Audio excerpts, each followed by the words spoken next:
नमस्कार. आज दिनांक 11 मार्च. जगाच्या आणि भारताच्या पटलावर या दिवशी अनेक घडामोडी घडल्या आहेत आणि त्यांची नोंद इतिहासात घेण्यात आली आहे. ते जाणून घेऊया आजच्या भागात. मी रुपाली गोवंडे आणि तुम्ही पाहताय वृत्त मराठी दिनविशेष. धर्मवीर छत्रपती संभाजी महाराज यांचा दरवर्षी आजच्या दिवशी बलिदान दिन पाळला जातो. याच दिवशी भीमा नदीच्या काठी कोरेगाव इथे वीर संभाजी महाराजांची मुघल बादशाह औरंगजेबाने क्रूर हत्या केली होती. संभाजी महाराज हे छत्रपती शिवाजी महाराजांचे उत्तराधिकारी होते. मुघल बादशाह औरंगजेब याला संभाजी महाराजांच्या नेतृत्वाखाली मराठा सैन्यानं सलग 9 वर्ष सळो की पळो करून सोडलं होतं. संभाजी महाराजांनी आपल्या कार्यकाळात एकूण 120 युद्ध लढली, पण यापैकी एकाही लढाईत त्यांना अपयश आलं नाही आणि असा पराक्रम करणारे छत्रपती संभाजी महाराज हे एकमेव योद्धा होते.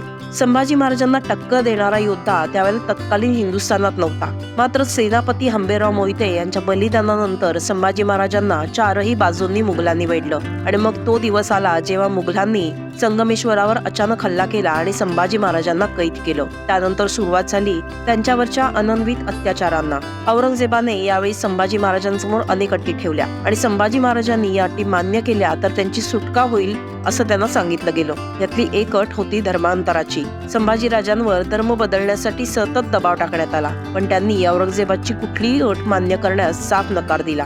त्यानंतर मात्र औरंगजेबानं संभाजीराजांचा छळ करून त्यांना ठार मारण्याचा आदेश दिला. त्यांच्या शरीराचे सर्व अवयव एक एक करून कापले जाऊ लागले. संभाजीराजांना वारंवार इस्लाम स्वीकारण्यास सांगितलं गेलं, पण शंभूराजे शेवटपर्यंत झुकले नाहीत. अपार यातना सहन केल्यानंतर 11 मार्च 1689 रोजी छत्रपती संभाजी महाराजांचा मृत्यू झाला. संभाजी महाराजांनी हिंदुत्व आणि मराठी साम्राज्यासाठी स्वतःचे प्राण गमावले, पण असह्य यातना सहन करूनही स्वराज्य निष्ठा आणि धर्मनिष्ठा सोडली नाही आणि औरंगजेबापुढे झुकणं कधीच मान्य केलं नाही. छत्रपती संभाजी महाराजांना त्यांच्या या आजच्या बलिदान दिनी शतशः अभिवादन. 2017 मध्ये याच दिवशी 14 वर्षांनंतर उत्तर प्रदेशमध्ये भाजप पुन्हा सत्तेत आला. विधानसभा निवडणुकीत भाजप आघाडीने चमकदार कामगिरी करत 324 जागा मिळवल्या. एकूण 403 जागांपैकी भाजपने स्वबळावर 311 जागा यावेळी जिंकल्या होत्या. यूपी मधली भाजपची ही आतापर्यंतची सर्वोत्तम कामगिरी होती. निवडणुकीचे निकाल जाहीर झाल्यानंतर अखिलेश यादव यांना राजीनामा द्यावा लागला आणि योगी आदित्यनाथ हे उत्तर प्रदेशचे नवे मुख्यमंत्री झाले. 11 मार्च 2011 रोजी जपानमध्ये मोठा भूकंप झाला.